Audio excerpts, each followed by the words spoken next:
All India garment manufacturers and vendors association. और मैं आपको इंट्रोडक्शन करता हूँ। यहाँ पर जो बैठे हैं एडवोकेट निरंजन शेट्टी, और यहाँ पे बैठी है नलीना शाह, और यहाँ पे जो राइट साइड में जो बैठे हैं जिन्होंने असल में ये पूरे जो वेंडर्स हैं इनका संगठन पहले प्रथम बनाया, उनका नाम है पंकज वीरा जी। और यहाँ पे है मिस्टर पीयूष, और ऑफ कोर्स विरल मिश्रा जी हैं, और हमारे रमन मिश्रा जी वहाँ पर हैं। पत्रकार भाइयों, ये पहले बार ऐसी पत्रकार परिषद हो रही है। शायद पत्रकार मित्रों को भी ये नया चीज़ है, और आप मुझे जानते हैं कि मैं बैंक वाला हूँ और अर्थव्यवस्था के बारे में अपनी बातें रखता हूँ, और मजदूर संगठन के जो सवाल है वो भी बातें रखता हूँ। लेकिन आज जो बात मैं आपके सामने रखने जा रहा हूँ वो बहुत ही इम्पॉर्टेंट है। इम्पॉर्टेंट इसलिए है, कोरोना के कारण बंद होना मतलब इस देश का जो कारोबार है वो बंद होना, और इस देश का कारोबार चलाने वाले जो लोग हैं, इसमें छोटे उद्योग, छोटे कारखाने, उसमें काम करने वाले मजदूर, इनके ऊपर बहुत बड़ा असर हुआ है। असर तो सबके घर में हुआ है, बहुत सारे लोग कोरोना के कारण गुजर गए। लेकिन आज हम बात कर रहे हैं कि कोरोना के कारण उद्योग बंद होना, और उस उद्योग में जो छोटे उद्योग हैं जिसको हम एसएमई कह सकते हैं, बैंकिंग के टर्म्स है वो small and medium manufacturers association, medium size भी है, स्मॉल भी है, ये सब लोग, इनके ऊपर बहुत बड़ा असर हुआ है। मैं जैसे इकोनॉमिक्स का एक विद्यार्थी हूँ, आप जानते हो, मैं बात करता हूँ कि हमारे देश के इकोनॉमी की रीढ़ की हड्डी क्या है, वो है ये छोटे उद्योग, मिडिल साइज़ के उद्योग। ये इस देश में 6 करोड़ 20 लाख है। ये बंद होने के बाद उसमें से आज हम एक उद्योग के बारे में बात करेंगे। वो उद्योग है गारमेंट मैन्युफैक्चरर्स और उसके वेंडर्स। और ख़ास करके आज यहाँ पे जो आए हैं वो है बम्बई, ठाणा और इस एरिया के जो छोटे और बड़े या मिडिल साइज मैन्युफैक्चरर्स है गारमेंट के, खास करके गारमेंट के, और उसके वेंडर्स हैं। और ध्यान में रखिए, वेंडर्स किसके हैं? ये वेंडर्स, ये किशोर बियानी नाम का उद्योगपति का नाम आपने सुना है। किशोर बियानी, अगर आप मार्केट में जाते हो किसी बड़े मॉल में, तो वहाँ पर बिग बाज़ार, अभी वो नाम बदल गया है, उसको स्मार्ट बाज़ार बन गया है। वो बिग बाज़ार अभी स्मार्ट बाज़ार रिलायंस ने लिया है। लेकिन किशोर बियानी, इनके कंपनी का नाम है फ्यूचर ग्रुप ऑफ कंपनीज। इसमें फ्यूचर फैशंस है, फ्यूचर रिटेल है, फ्यूचर इंश्योरेंस भी है उनका।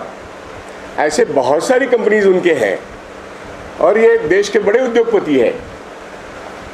आज का जो विषय है कि यहाँ पर हमने 300 साढ़े 300 जो छोटे और मिडिल साइज़ के उद्योग हैं, ये कपड़े का उत्पादन करते हैं, और उसका जो वेंडर्स बनते हैं फ्यूचर के लिए, फ्यूचर ग्रुप ऑफ कंपनी, मतलब किशोर बियानी ऑर्डर देता है, उस ऑर्डर को फुलफिल ये लोग करते हैं, और 90 दिन के पहले ही वो तो माल कमा जाता, वो तो पैसा कमाता है। इनको पैसा मिलता है या नहीं मिलता है? कोरोना के कारण नहीं मिला, वो बात सब लोग समझ गए। लेकिन कोरोना ख़त्म होने के बाद भी मार्च 20 से लेकर अब तो हम मार्च 2023 में है, 3 साल तो होने को आ गए। अभी इस 3 साल में कोरोना ख़त्म होने के बाद जो उद्योग फिर से खड़े हुए, तो उसमें से ये गारमेंट उद्योग जो है, उसके जो मैन्युफैक्चरर्स हैं और वेंडर्स हैं, इन्होंने जो माल सप्लाई किया है, मैं आपको ये बताऊँगा तो आपको शॉक ट्रीटमेंट होगी कि 500 करोड़ से भी ऊपर, 500 करोड़ से भी ऊपर सिर्फ बियानी, किशोर बियानी ने इन वेंडर्स का पैसा अभी भी चुकता नहीं किया है। अब आपने देखा कि इस देश में कोरोना के वक्त और कोरोना के बाद बड़े उद्योगपति और भी अमीर बन गए।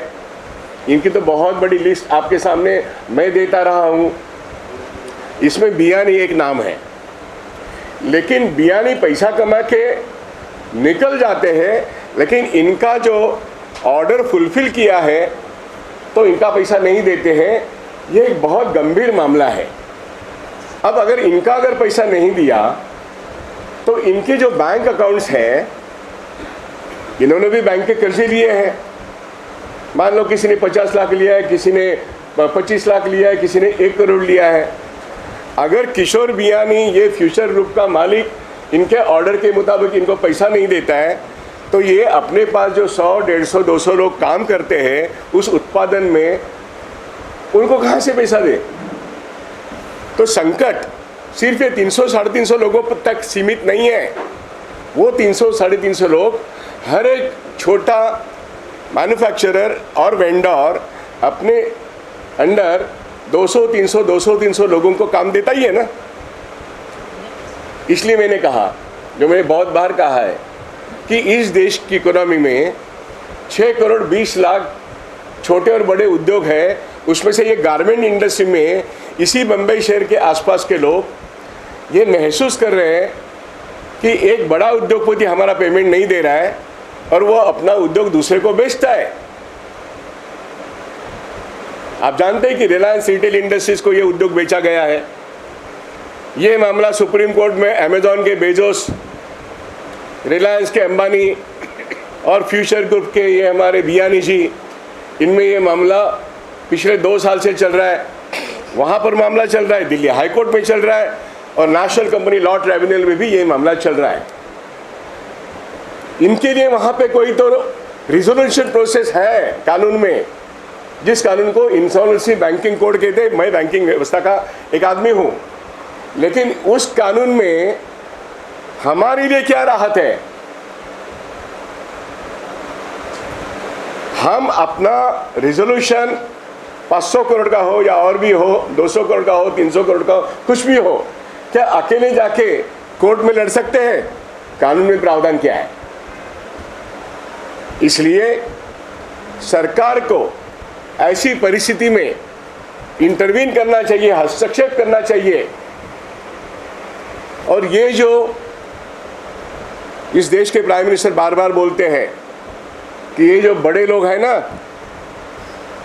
ये इस देश की संपत्ति को बनाने वाला, दे आर वेल्थ क्रिएटर्स।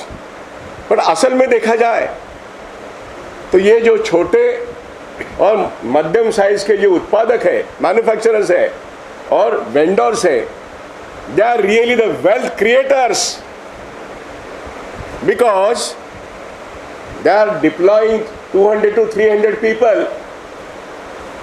तो ये 300 लोग 1 लाख लोगों का पेट भरते हैं। 1 लाख लोग, अगर एक फैमिली में 5 लोग हैं तो 5 लाख लोग इन 300 लोगों पर डिपेंडिंग है।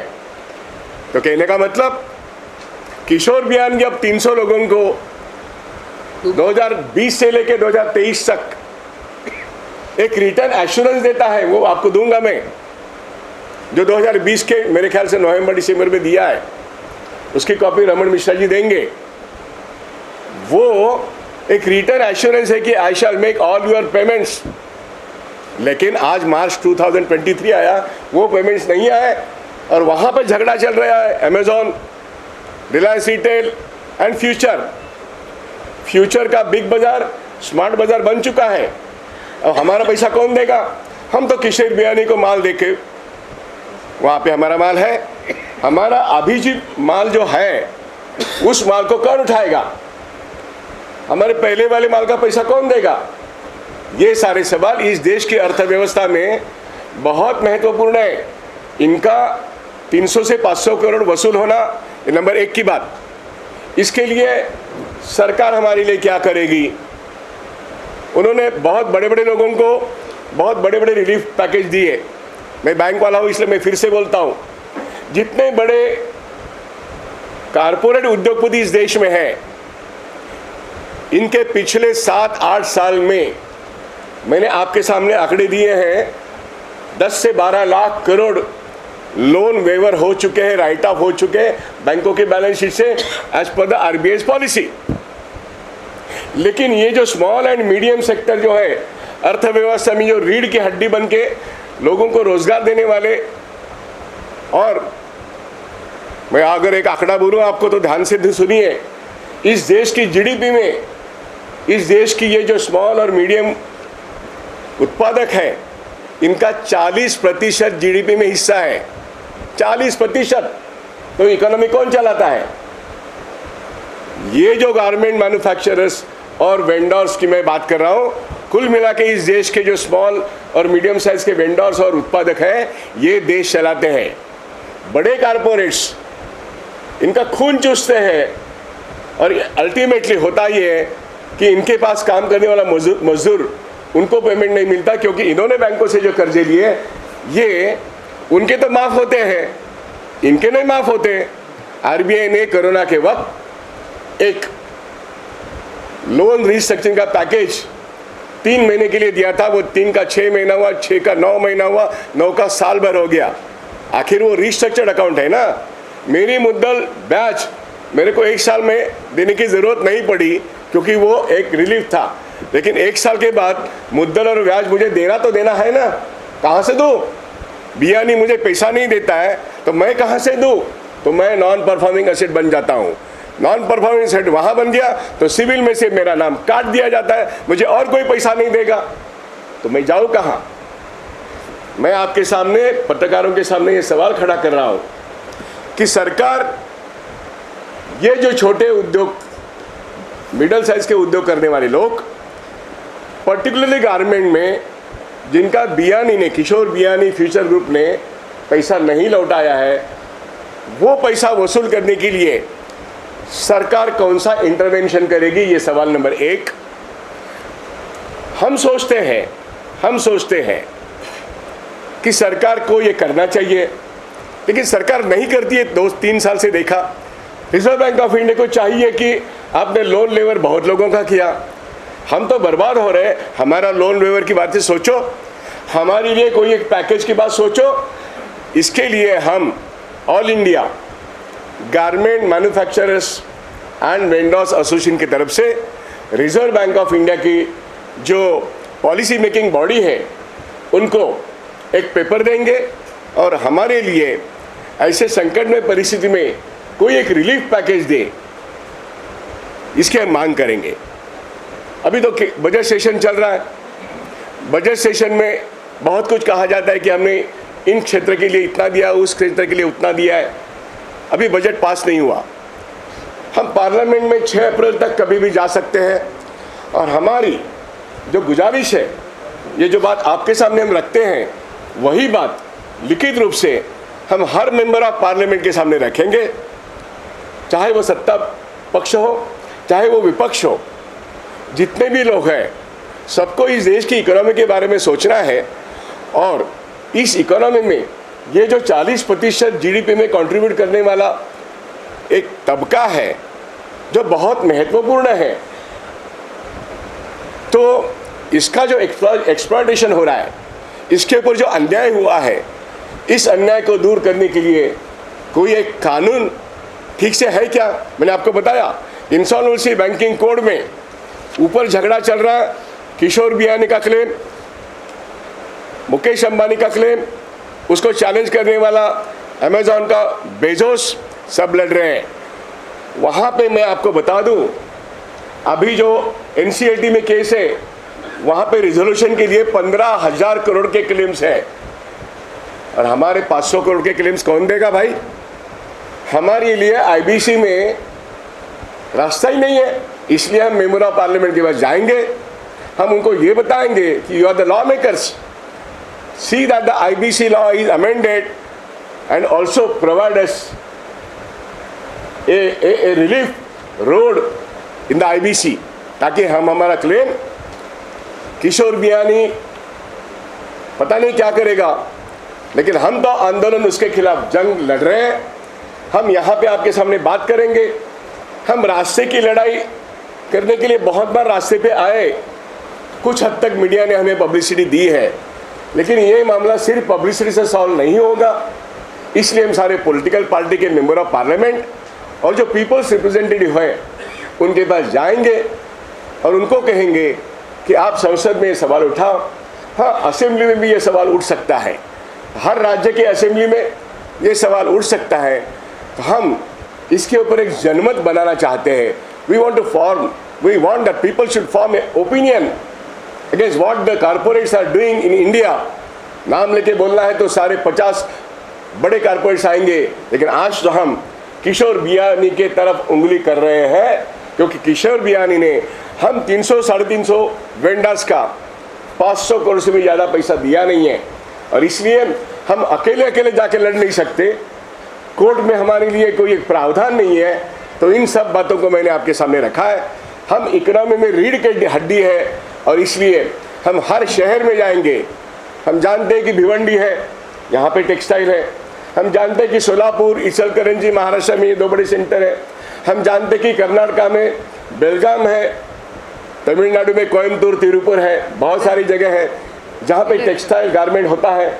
हम जानते हैं कि इस देश में इंदौर है, इस देश में जयपुर जैसे सेंटर है, जालंधर, लुधियाना है, यहाँ पे टेक्सटाइल सेंटर्स है।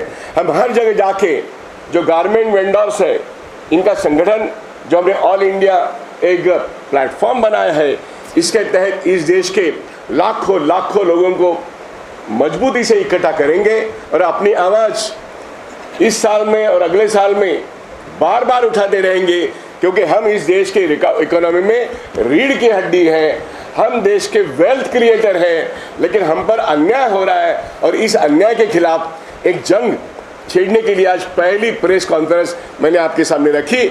यहाँ पर जो पंकज भाई है, यहाँ पर हमारे ये बाकी जो साथी है, ये सब मिलके आप जो सवाल पूछेंगे उस सवाल का जो जवाब तो देंगे ही, और आपके कोई भी सवाल हो उस सवाल का जवाब, जर्नलिस्ट हो या हमारे मित्र हो, वो सवाल का जवाब देना, इसके आगे का काम हम हमारे साथी करेंगे। इन लोगों पर क्या बीती है ये इनकी मुंह से सुनो। मुझे मालूम है बैंक का कर्जा चुकाने के लिए घर गिरवी रखना पड़ा है। मुझे मालूम है कुछ लोगों ने अपनी ज़िंदगी गंवाई है, और इसलिए जो लोगों की ज़िंदगी बनाते हैं, जो लोगों के ऊपर कपड़ा पहनाते हैं, वो खुद की ज़िंदगी में एक संकटग्रस्त है। तो सवाल ये बनता है कि इनके लिए कौन मदद करेगा। और हम कहते हैं जब ये संगठित हो जाएंगे तो सरकार पर दबाव आएगा, रिजर्व बैंक ऑफ इंडिया पर दबाव आएगा, रिजर्व बैंक ऑफ इंडिया को सुनना ही पड़ेगा। इस तरीके से हमारा आंदोलन काम करेगा। तो मैं अपनी बात यहीं पर ख़त्म करता हूँ और पत्रकार भाइयों से विनती करता हूँ कि ये जो अंग्रेजी स्टेटमेंट है ये आपके हाथ में दिया है, मराठी का स्टेटमेंट और 1 घंटे के अंदर मैं आपके व्हाट्सएप में भेजूंगा या मेल पर भेजूंगा। आप अपने व्हाट्सएप नंबर और मेल ठीक ढंग से ये जो साइन करोगे आप तो वहाँ पे दीजिए। मैं इसी बात पर यहाँ पे अपनी बात ख़त्म करता हूँ, और मैं रिक्वेस्ट करता हूँ कि आप सवाल पूछिए। सवाल के जवाब में मेरे साथी जो है वो बात करेंगे। ठीक है, धन्यवाद।